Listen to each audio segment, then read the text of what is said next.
ibibigay sa'yo. Ang problema sa atin, anong hinihingi natin? Ay, hirap ang buhay, traffic sa Metro Manila, hindi na ako aasenso, walang pera sa Pilipinas, boom! Yun talaga ibibigay sa'yo. Tandaan mo, nung nabuhay ka sa Pilipinas, nabuhay din kami. Kung sino yung naging presidente nyo, naging presidente din namin. Ang tanong, bakit kami kumita?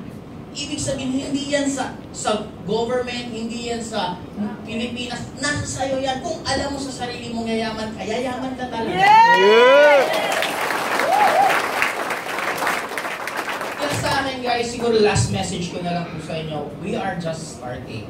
Nakaka-inspire at lalo pa po kami na-excite. Kasi sabi ko, darating po ang time. Tapos na po, alam nyo ba doon, kinibento lang namin, there will come a time, may mga distributor ng AIM na kumikita ng 100,000, 200,000, 300,000 na magiging normal na lang. And it's very true. Hindi nyo malang namalay, may mga katabi ka dyan na ganyan ang kinikita. Na ganyan kalalaki ang mga kinikita.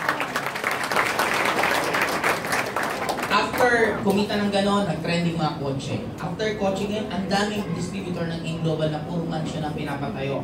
Ako man, di pa naman ako nagpapatay ng sarili kong bahay, pero at least nabigay ko na yung obligasyon ko sa father ko. Binigyan ko yung father ko ng bahay, house and lot, inabot po ako ng 15 million pesos ang gastos ko.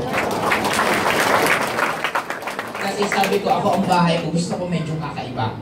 Eh, sabi ko, pag nagpagawa na akong bahay, talagang titiran ko. Mga siguro mga 10 hectares, okay na po sa akin yun. And, isipin nyo ganito yung bahay. Ito yung lote, may gate, yung pagpasok mo may kalsada pa, naiikot ka pang ganyan, parang may fountain, tapos dito yung bahay. Tapos meron dyan helipad. Kumbaga asin, iko-kompleto. Kaya yun po yung isa na gusto kong maging bahay. Now, kaya para sa akin guys, imagine ito. Gusto nyo anong malaman, anong sikreto pa paano kaya yaman? Yes! Magkaroon ka lang ng kaibigan na mas mayaman sa'yo. Hindi dapat ikaw ang pinakamayaman, meron mas mayaman sa'yo. Second, hindi dapat ikaw ang pinakamatalino at pinakamagaling. Dapat meron kang kaibigan mas magaling sa'yo or mas matalino sa'yo kasi meron pang growth. Pag ang kasamahan mo, ikaw ang pinakamatalino, nasa mali kang grupo. Clear po ba tayo doon? Yes. Kaya guys, sa akin, lastly na lang pong message ko sa inyo. Ako sila po paniniwala ko sa buhay. Napakasarap mabuhay sa mundo to kasi binabalanse tayo. Huwag kang mag-alala kung may problema, katandaan mo. Ang problema, sabi nga nila, walang permanente sa mundo to.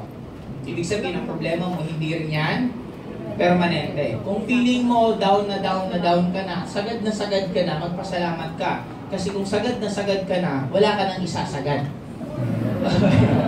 Ang susunod niyan, paakyat ka na. Ganun lang naman kasimple yun. And para po sa akin, sabi nila sa physics, for in every action, there's an opposite reaction. Walang aksidente sa mundong ko. Bakit ka naupo dyan? Kasi matagal mo nang dinadasal na magkaroon ka ng ganitong opportunity. Kumbaga sa dinami-dami, sige pa rin yung sa dinami-dami ng pwedeng maging speaker, bakit kami po ang na-timingan mo? Ibig sabihin, there's something, hindi ako naniniwala kasi na may lahat plinano, lahat may reason bakit nangyayari. Kaya ka nandito, alalahanin mo kung ilang beses ka nagdasal, ilang beses mo gusto magkaroon ng opportunity. And for me, ito na yun. Ang gawin mo na lang pag uwi mo ng bahay, ito, turuan ko po kayo. Number 1, magkaroon kayo ng silent moment sa buhay nyo. At least 15 to 20 minutes. Pag uwi mo ng bahay, wala kang kausapin, kung kaya magkulong sa kwarto, magkulong ka na lang para lang makisorbo sa'yo, tanong yung sarili mo. If you have a choice, yan ba talaga ang buhay na gusto mo? Kung ano man ang buhay mo ngayon, yan ba talaga ang buhay na gusto mo?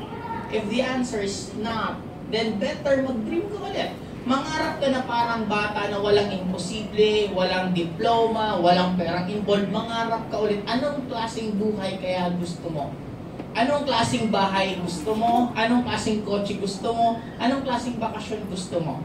Kasi guys, ako nung nagsimula ako mag-aim, ganun po ang ginawa ko.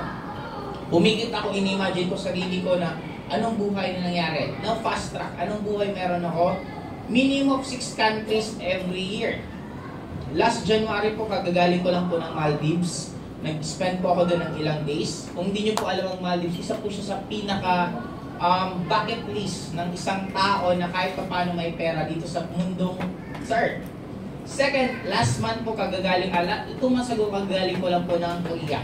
Bakasyon po kami doon for ilang days sa Korea. And sa Monday po, pupunta naman ako ng Japan.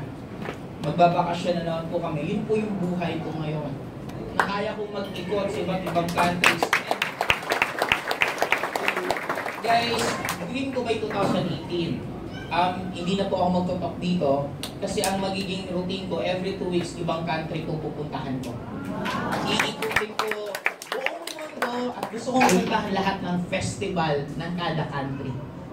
Yun po yung gagawin ko. Kaya siguro magkikita-kita na lang po tayo kasi ngayon may schedule pa po every Thursday. I'm doing this, I'm not being paid by the company. I'm doing this because I love to inspire. Katulad nyo rin ako before. Isang ordinaryong binata galing Bicol, nag-ordinary bus papuntang Manila, nakinig sa speaker na baliw na inspire. And afterwards, boom! Alam nyo ba, minsan isang trigger point lang kailangan, isang word lang, isang konting kirot lang, pag tinamaan ka, boom! Sabog, yun ang magpapabago ng buhay mo. And sa akin, alam mo ano nabigyan na ako ng flyer. Nasa Bicol ako, katatapos lang namin mag-basketball, naglaro kami sa Governor's Cup. Habang umiinom kami, binigyan ako flyer.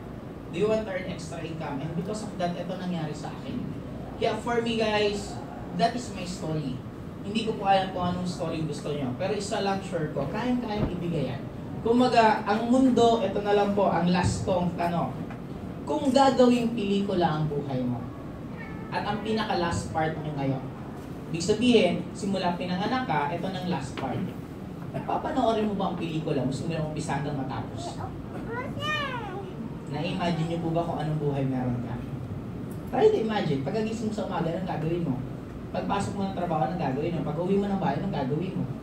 Nakaka-excite ba ang buhay mong panoorin? Guys, kung hindi, better rewrite your script.